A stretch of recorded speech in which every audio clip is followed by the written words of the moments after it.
Di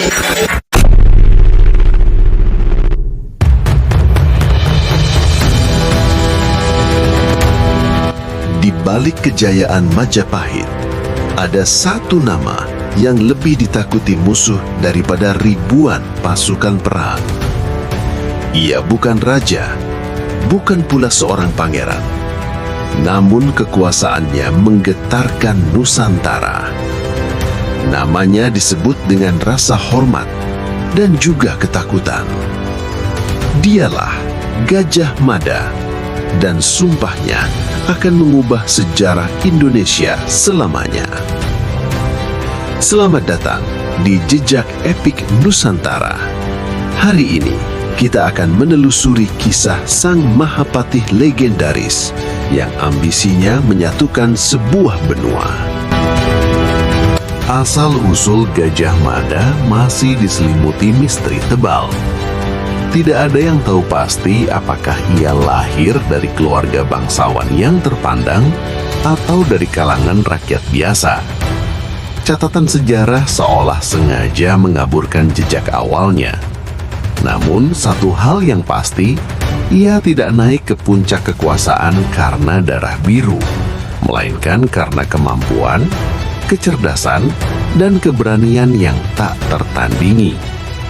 Karirnya dimulai dari bawah, sebagai seorang prajurit dalam pasukan Bahayangkara. Ini bukan pasukan biasa. Bahayangkara adalah unit elit, pengawal pribadi raja yang hanya diisi oleh prajurit-prajurit terbaik di seluruh Majapahit. Disinilah Gajah Mada mengasah kemampuannya. Saat kerajaan diguncang oleh berbagai pemberontakan, seperti pemberontakan Rakuti, Gajah Mada tampil sebagai pahlawan. Ia bukan hanya petarung ulung, tapi juga ahli strategi yang cerdik. Ia berhasil menyelamatkan Raja Jayanegara dari kepungan pemberontak, membawanya ke tempat persembunyian yang aman, lalu dengan taktik jitu, membalikan keadaan dan menumpas pemberontakan hingga ke akarnya. Keberanian dan kecerdasannya ini tidak luput dari perhatian istana. Perlahan tapi pasti, namanya mulai dikenal dan disegani. Ia menapaki tangga karir satu persatu, dari seorang prajurit menjadi kepala pasukan, hingga akhirnya mencapai posisi tertinggi di luar takhta, Mahapatih Amangkubumi Majapahit. Saat Gajah Mada diangkat menjadi Mahapatih, kondisi Majapahit sebenarnya belum benar-benar stabil. Banyak daerah di Jawa dan sekitarnya masih sering memberontak. Kerajaan-kerajaan tetangga di Nusantara memandang Majapahit dengan sebelah mata, belum mau tunduk sepenuhnya. Kerajaan ini terancam pecah sebelum sempat menjadi besar.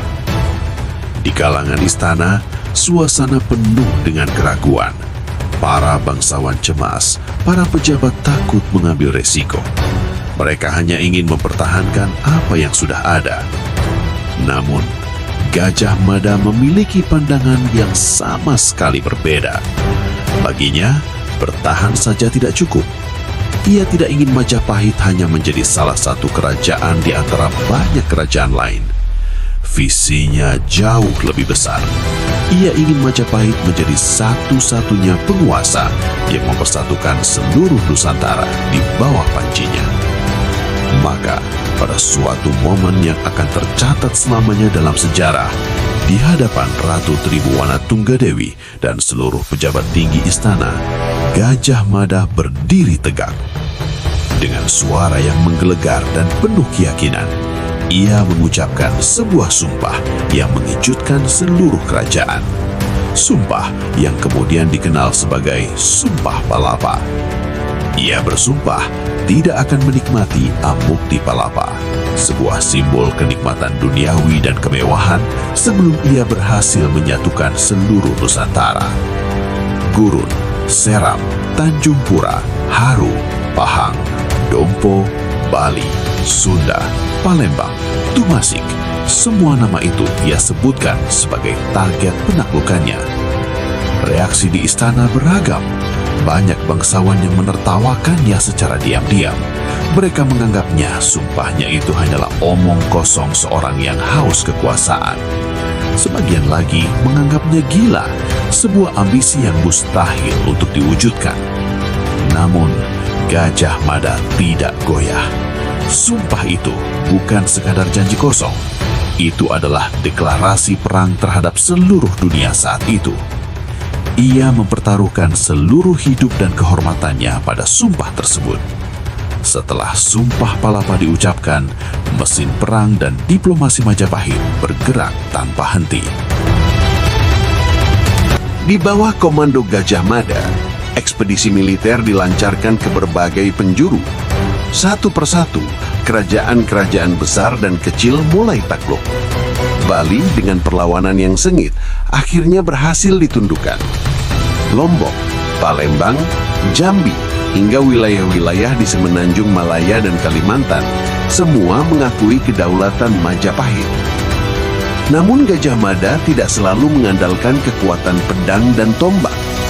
Ia adalah seorang master strategi politik. Ia menggunakan diplomasi untuk merangkul sekutu, memberikan ancaman terselubung untuk melemahkan lawan sebelum berperang, dan membangun jaringan aliansi melalui perkawinan politik. Bagi Gajah Mada, tujuannya jelas, persatuan Nusantara. Siapapun yang melawan visinya akan dihancurkan tanpa ampun. Siapapun yang tunduk dan mau bergabung akan dilindungi di bawah kebesaran Majapahit. Dalam waktu yang relatif singkat, Nusantara yang tadinya terpecah belah mulai terbentuk menjadi satu kesatuan politik. Sumpah Palapa yang dulu ditertawakan kini mulai menjadi kenyataan. Majapahit menjelma menjadi kemaharajaan maritim terbesar di Asia Tenggara. Akan tetapi, semakin besar kekuasaan yang ia genggam, semakin besar pula bayangan yang tercipta. Kekuatan Gajah Mada yang nyaris tanpa batas mulai menimbulkan ketakutan, bahkan di dalam lingkaran istana Majapahit sendiri. Pengaruhnya dianggap telah melampaui raja.